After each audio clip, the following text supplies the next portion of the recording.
I'm going to show you how you can overhaul your closet and make it an organized, well-oiled machine for getting dressed in the morning. So there's a few things that you need to remember when you're first starting an organizing project in your closet.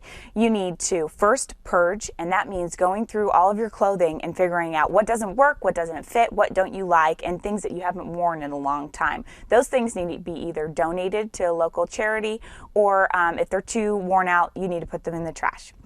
And then secondly, you need to figure out what's not working in my closet in regards to space efficiency, and what do I need more space for, and what can I use less space for now that I've purged some items.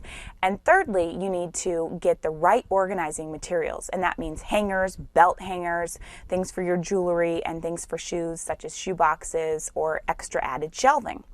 And then after that, we go through, and usually it's done on a garment rack, or it can be done on your closet rods. You need to color code things within their categories. So shorts, for instance, you categorize from light to dark, left to right, and so on. Same thing with shirts, same things with jackets, dresses.